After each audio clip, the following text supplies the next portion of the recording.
सदगुरु महाराज की जय। श्री गीता योग प्रकाश अध्याय 2।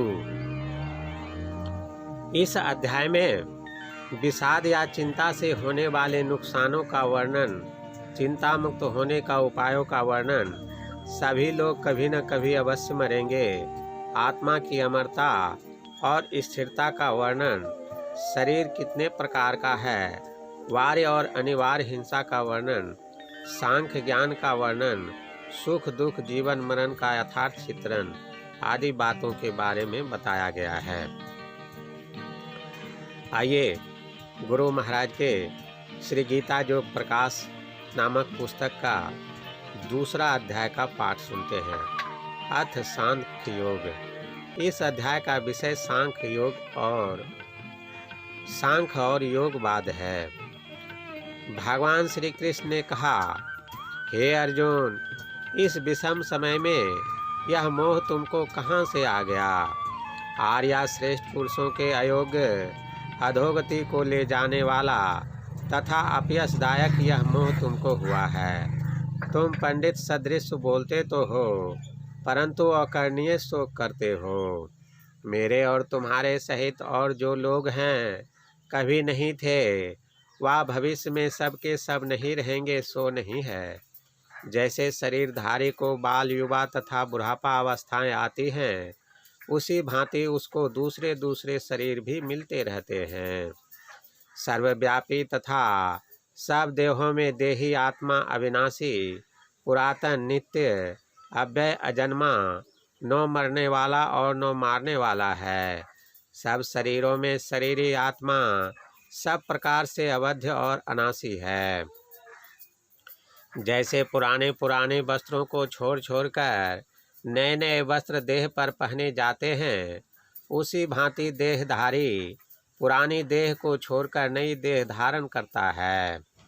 ज्ञानियों ने यह सिद्धांत स्थिर कर दिया है कि असत का रहना हो नहीं सकता और सत का नाश नहीं हो सकता है। देही आत्मा सत्य, सर्वव्यापी, अव्यक्त, अचिंत, विकार रहित, उपाधि रहित, स्थिर अचल और सनातन है। परंतु देह का नाश होना निश्चित है। जन्म लेने वालों के लिए मृत्यु और मरने वालों के लिए जन्म अनिवार्य है। अनिवार्य के लिए शोक करना उचित नहीं है। धर्म युद्ध में युद्ध करना कर्तव्य पालन करना है। यदि युद्ध में मारे जाओगे तो तुम्हें स्वर्ग मिलेगा और जीतोगे तो संसार में कीर्ति प्राप्त करोगे। इसलिए तुम युद्ध करो। शीतोष्ण, सुख और दुख आदि इंद्रियों के विषय अनित्य हैं, इन्हें सहन करो। इनमें जो बुद्धिमान सम रहता है वही मोक्ष के योग बनता है। समता प्राप्त किए हुए रहकर युद्ध करने से तुमको पाप नहीं लगेगा।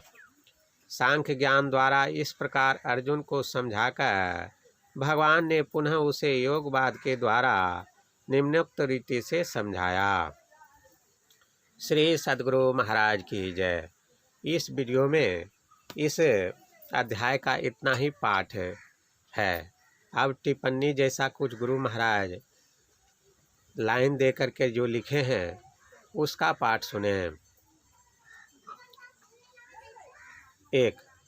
यहाँ मेरे और तुम्हारे शरीर को नहीं बल्कि शरीरी आत्मा को कहा गया है। जड़ शरीर 4 प्रकार के हैं।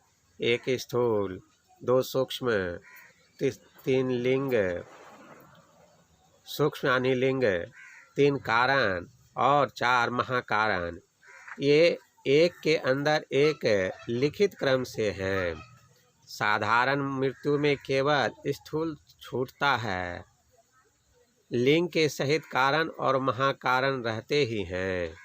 जैसे जीवन काल में ऊपर स्थूल शरीर रहता है, इसी भांति साधारण मृत्यु होने पर ऊपर सूक्ष्म शरीर रहता है और पुनर्जन्म होने पर उसी सूक्ष्म पर दूसरा नया स्थूल शरीर धारण होता है। पूर्ण योगी के सब शरीर छूट जाते हैं, अतः उनका पुनर्जन्म नहीं होता है। 3. ऐसी आत्मा एक ही हो सकती है। अनेक आत्माओं में अचलता और सर्वव्यापकता का गुण नहीं हो सकता है। यदि यह कहा जाए कि असंख्य आत्माएं सृष्टि में सर्वत्र पसरी हुई हैं, इसलिए आत्मा सर्वव्यापक और अनेक हैं, तो बीच बीच में अल्प अल्प भी शून्य के बिना एक से अधिक का ज्ञान नहीं हो सकता है। अतएव अनेकत्व में सर्वव्यापकत्व नहीं हो सकता है। वायुर्यथैको भुवनं प्रविष्टो रूपं रूपं प्रतिरूपो बहिश्च एकस्तथा सर्वभूतान्तरात्मा रूपं रूपं प्रतिरूपो बहिश्च। कृष्ण यजुर्वेद कठोपनिषद अध्याय 2 बल्ली 2। अर्थ: जिस प्रकार इस लोक में प्रविष्ट हुआ वायु प्रत्येक रूप के अनुरूप हो रहा है, उसी प्रकार संपूर्ण भूतों का एक ही अंतरात्मा प्रत्येक रूप के अनुरूप हो रहा है और उससे बाहर भी है। 4. यह अनिवार्य हिंसा है, जैसे कृषकों के लिए कृषि कर्म की हिंसा। 5. भगवान यह नहीं कहते हैं कि मेरे सामने, क्योंकि युद्ध में मैं तुम्हारे साथ ही हूँ। युद्ध में मारे जाओगे तो गोलोक या बैकुंठ जाओगे, या तुम्हारी मुक्ति ही हो जाएगी। व्यक्त रूप से भगवान अर्जुन को दर्शन दे ही रहे थे, परंतु उसको समता प्राप्त नहीं थी। अतएव कहना पड़ता है कि ऐसे दर्शनों से न समता प्राप्त होती है, न कोई मोक्ष के योग्य होता है। 5. महाभारत के स्वर्गारोहण पर्व अध्याय 3 श्लोक 17 में है, द्रौपदी सहित 5 भाई पांडव कुछ काल तक के लिए नरक में जाकर पाप के फल से छूटे थे।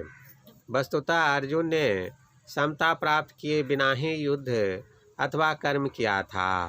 केवल व्यक्त रूप के दर्शन कर पाप से नहीं छूटा जा सकता है। 6. इसका कारण यह है कि योगाभ्यास के बिना मोक्षदायक पूर्ण ज्ञान नहीं होता है। इसका स्पष्टीकरण योग तत्वोपनिषद और योग सुखोपनिषद में दृढ़ता से किया गया है।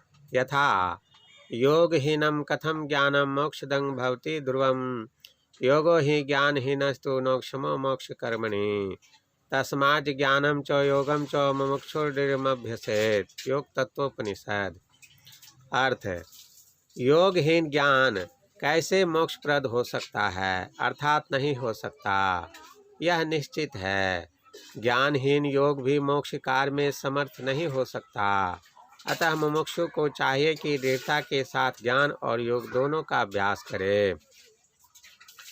योगहीनम कथम ज्ञानं मोक्षदं भवति हवो योगोपि ज्ञानहीनस्तु नोक्षमो मोक्ष कर्मणि तस्मात् ज्ञानम च योगम च मुमुक्षुर्निर्मभ्यसेत्।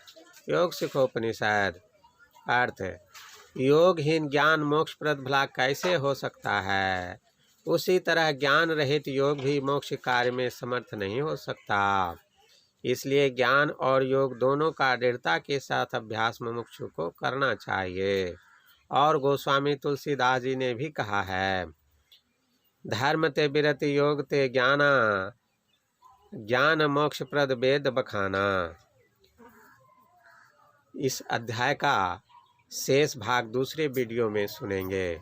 श्री सद्गुरु महाराज की जय। प्रभु प्रेमियों, अभी जो श्री गीता जो प्रकाश का पाठ आप लोग सुन रहे थे, इस पुस्तक को आप सत्संग ध्यान स्टोर से ऑनलाइन मंगा सकते हैं।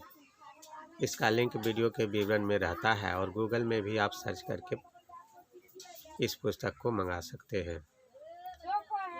अगर आपको इस तरह का वीडियो पसंद है, जय गुरुदेव।